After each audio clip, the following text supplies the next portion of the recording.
and for our neck of the woods as well. That's So right. thanks, Jen. You're welcome. So in studio today, we have a very special guest. Carrie Mobley is a professional speaker, a singer, and a voiceover talent that grew up in a very small town of Clarkston, Michigan, which, by the way, for those of you who are scoring at home, Clarkston is in Oakland County, which is not a small town. Oakland County is over 1 million residents and is a very densely populated, affluent county in metropolitan Detroit. But Clarkston is, I read last night, only has about 900 residents. So small town. She's a University of Michigan grad, but we're not going to hold that against her being a Michigan State Spartan. But she is also a wife, a mother of 4 boys, and today she can regularly be seen on TVs across North America as a guest host on Home Shopping Network, now known as HSN, the Shopping Channel in Canada, and PBS. My friend, Carrie Mobley, welcome to Business Beyond the Boardroom. Hi, Mark. How are you, my old friend? I'm so glad to be here. I feel like I've made it. You know, you finally asked me to be on the show, so thank you. I appreciate you having me. It's so fun having you. Carrie, you and I met,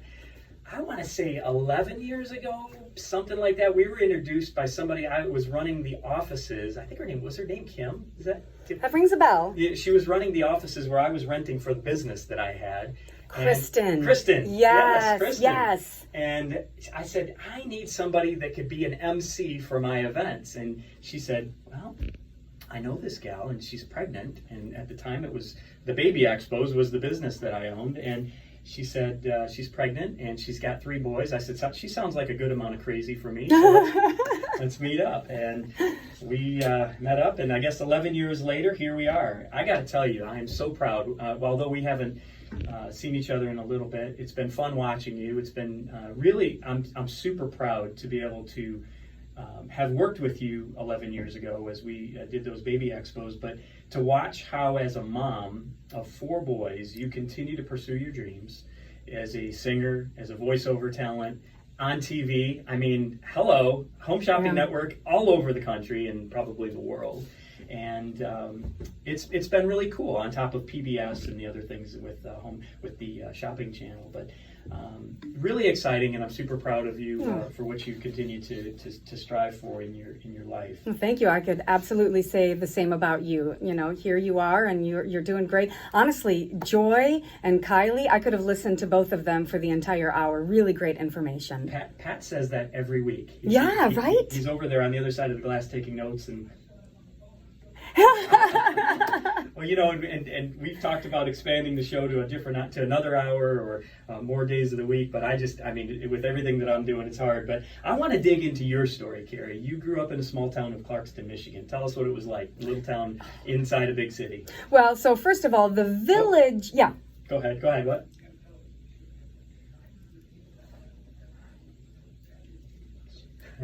So the village of Clarkston, you're right, is very small, but Independence Township, I think is what the town is actually called, encompasses a little bit bigger. It's a suburb of Detroit, of course, you know, booming when we had, you know, General Motors, Chrysler, Ford headquarters all in Detroit. So it's a great suburb. My dad, in fact, was an engineer for General Motors, helped design the front and rear end of Oldsmobiles back in the 80s. So, you know, pretty proud of that. Yeah, awesome. And my entire family, other than my dad being an engineer, they were all in the medical field. And I was born to be on a stage. And I just had a big personality. One of the main influences in my life was a woman named June Lauer. She was my baton teacher. Baton, of all things, right? Okay. From the time that I was 9 until I was 19, and she taught me how to speak publicly. She taught me how to carry myself. She taught me to enjoy the stage, to have confidence, and how to make sure, you know, kind of based on our conversation earlier, that you were prepared for any situation. And that led to PBS. And my dad worked with a gentleman who had been volunteering at PBS. Now, most of the work that I do at PBS is volunteer, and we'll talk about that in depth in a little bit. But at 17 years old, they invited me into the studios of WFUM on the campus of well, they called it University of Michigan, but I actually think it was on Mott Community College's campus. Yeah, Mott, yep, sure, yep. And at 17, I did my first live, unscripted television presentation about public television as a 17-year-old, and it did not go well. Do you have it on? I mean, is there tape somewhere? You know, rolling there around? must be, but Yeah. all I can remember is I had a co-host named Karen. The floor director points at me, the light goes on.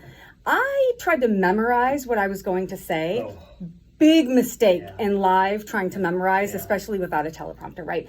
And so I started and I flubbed it, and I remember saying repeatedly, put the camera on Karen, put the camera on Karen, put the camera on Karen. So sure enough, Karen takes over. They come back to me and gave me a chance to exhale. And that is really where this whole thing started. I'd still planned on going to nursing school up until that point. Unbelievable. So you, of course, you mentioned baton. Tell me about, just briefly, real quick, about you, in grade school, high school, activities that you were involved in. Were you a cheerleader? I was a cheerleader in ninth grade. Of course. But really, I was the first baton twirler that Clarkston High School ever had. And my band director, I'm also a drummer. I gave birth. My first son happens to be an amazing drummer.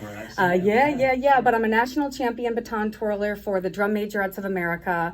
I twirled for the Detroit Lions. And when I won that national championship, typically they bring that girl out to the Lions so that she can feature twirl. Well, I was already that. But because I was also a singer, they decided, what else can we do? Let me sing the national anthem. So for a sold-out game against the Browns in 1996, I sang the national anthem. Oh, how fun. That is awesome. Did the Lions win that game? You know what? I don't even think I cared. I was just, my head was in the clouds. It was a wonderful, wonderful day. I think Barry Sanders still 100%. Oh, yes, he was. Yep. I'm so jealous. Barry Sanders was amazing to watch. Yeah. Oh, I wonder what he's doing these days. He's probably just enjoying life. Good, as he should. Probably not enjoying Lions football. Although I think, did they win? I don't know. Maybe they did. Up and down. So you went to U of M. Right. So I changed my college path, and I went into what most parents would dread to hear: communication. It's like, what are you going to get a degree in sociology? Yeah, right. And I mean no disrespect, but the truth is, spending 4 years and however many thousands and thousands of dollars on an education that won't lead you to something still gives you a degree that you should always be proud of, but ultimately, I want to know when I send my 4 boys to school that they're going to get a degree in something that will be useful, that's tangible. And for me, I knew I wanted to go in television, and I knew that I already had experience in it, so it was easier for my parents, I think, to stomach because of that. Okay. Great education at the University of Michigan. It happened to be the Flint campus. Yeah, sure. And then I met my husband. Brian. Yep, Brian. He is Where did you meet Brian? We met through mutual friends. Yeah. We met through mutual friends, and he's in the car business. He is currently the general manager of the Jaguar dealership right here in the Tampa Bay area. So they opened a new dealership in Florida, and they said, we'd like you guys to go. And that is an Elder Automotive, yes. Family brand. So correct. He worked for Elder in Detroit? Correct. Yeah. Yep, exactly. When I met him, he was at the Troy Ford store, and then they moved him over to Jaguar to get some, Jag training. But he's just a great businessman. Would also be a great guest. Didn't graduate from college. Self-made man.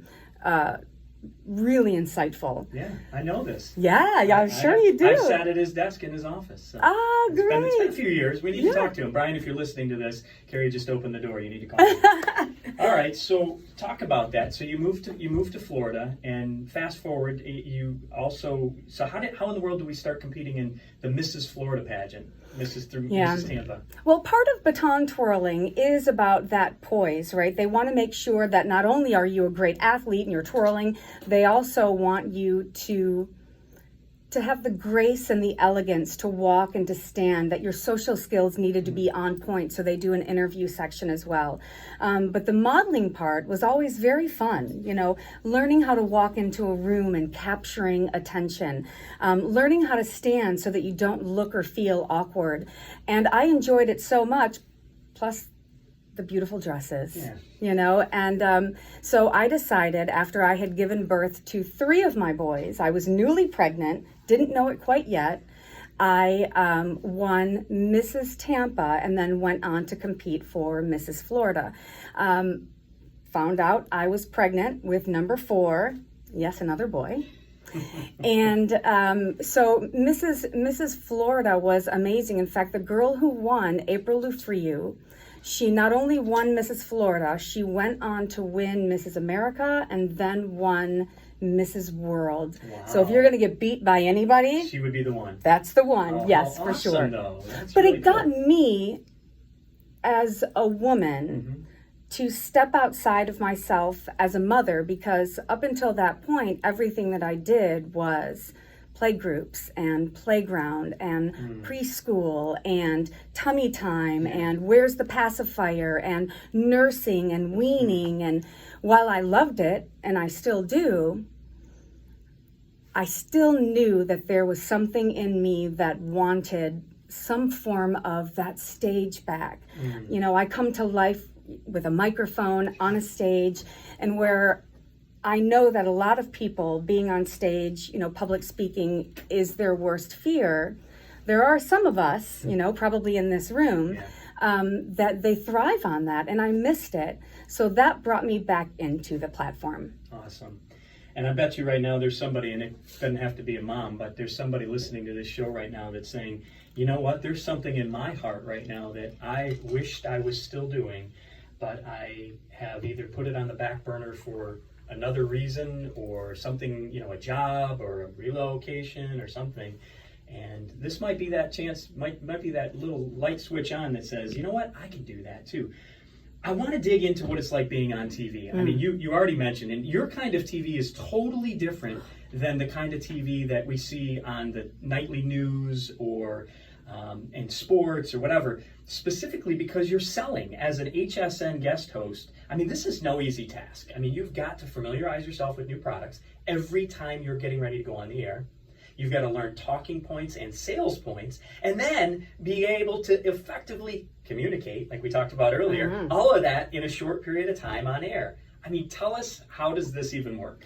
Yeah, it is the most interesting form of sales that anyone can be subjected to. First of all, you can't see your audience. Although HSN has done a really, really, really great job of investigating who our viewer is. And in fact, when I was being trained for this, they call her she. She is, you know, between 50 and 60 years old. She's an empty nester, but she doesn't quite have grandchildren yet. She's got money to spend.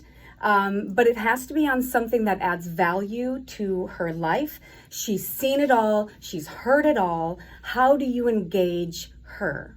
So she's your avatar. She's the one you're talking to. Absolutely. So you pretend in your mind, this is who I'm talking to. Yeah, and at this point in the game, I mean, having been in, you know, live unscripted television for 25 years, I almost don't even think about it anymore. But I will say, in our form of sales, you have about 20 seconds to engage your viewer as they are flipping through the channels.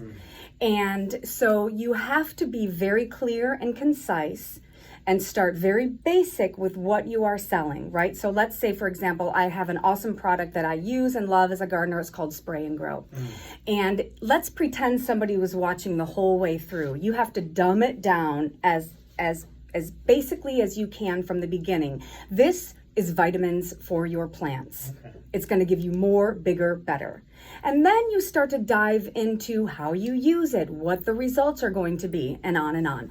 So in this case, though, you have to know that in any given minute, you have 1 million people leaving and another 1 million checking in. So there's a lot of reiteration, a lot of repeating. And so in a 10-minute span, you will have a 3-minute presentation, you know, 2 to 3 times. Unbelievable. Yeah, And, it's you know, crazy. That's a lot like radio. We refer to it as like the subway, you know. People are always getting on, people are always getting off. And that's, you know, people are scanning the dial on the radio just like they are with the TV.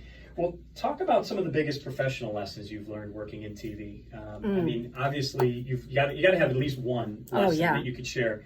Yeah, 100% the best lesson that I can give is, if you aren't in your dream job right now, and it's still something that's constantly in the back of your mind, the time you spend volunteering even if it's on a weekend, even if it's for a couple of hours. Because Mark, from 17 until 32, I was volunteering my time for PBS, but I was getting professional experience. No doubt. I was making connections. My skill sets were being, they were growing. And so when it came time for that first audition at the Home Shopping Network, it was as if I had had a paid job for those, 15, 20 years. And so not only am I now getting paid, I loved it so much that I would have paid them to let me do it. So just know that volunteering, you're not just giving of yourself. There is a huge gain with that. Sure. And Gary Vaynerchuk talks about that all the time. And he talks about how if you really want to get into a career doing something that, if you're serious, you're serious, you absolutely want to do this, then you should go work for free. In fact, you should be willing to pay, because if you know this is your heart's desire, this is your dream, go after it. Yeah. Do it. That's one of the reasons why I'm so proud, because I know and I've watched and I've seen that you're not just talking it. Right. You've done it. Well, and I will say I have to give my husband credit, because while I was raising these boys, right, he was the one that was going to work every day. And so when I was going to volunteer, it gave me a break from the kids. It allowed me to go and do what I love. Not everybody has that, but there are weekends. There are times. You just have to meet the right people. Well, so it sounds like Brian's getting ready to retire now, so that he can live on Carrie's gig. Pat, did you have a question?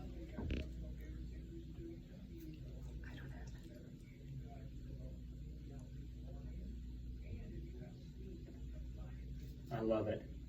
I love it. Well, God bless Barry Sanders. Aw. Well, listen, I hear from people in our industry, and I say our industry, the radio, TV industry, but especially from females, that there's a lot of pressure. The whole beauty thing, the appeal of youth, all of that stuff. You obviously take care of yourself. You're fit, healthy, and you look great. I know that I'm getting a little personal here, but do you ever feel that pressure? You're getting ready to get on TV in front of millions of people. How do you deal with it? And what do you go through mentally, psychologically, so that you don't drive yourself insane? Well, thank you, by the way. I appreciate that. Gardening is my main form of exercise. It's good for the soul and for the body. But one of the best parts as an aging woman, I'm 43 years old, one of the best parts about HSN is that our audience, they're not 15, 25, 30-year-olds. In fact, they actually appreciate the value that your experience and your age has. If I, at 20 years old, came on and tried to tell them about gardening, they're like, honey, I've been gardening since before your mother was born, that kind of thing. So my credibility, almost my age gives value to my credibility. And especially because a lot of the products that I sell on the Home Shopping Network are lawn and garden related. For me to go out there super glamorous is inappropriate. Right. And it would be a major disconnect if I had, pageant hair and lipstick, which, by the way, I love, Right. But you have to know your audience. Sure. And I get to put my hair in a ponytail, throw some Converse on and some shorts, and they really take me more seriously. Now, I still have Botox. Let's not get crazy, okay? Yeah. But even if I weren't in television, I'd still get it. You're still going to take care of yourself, right?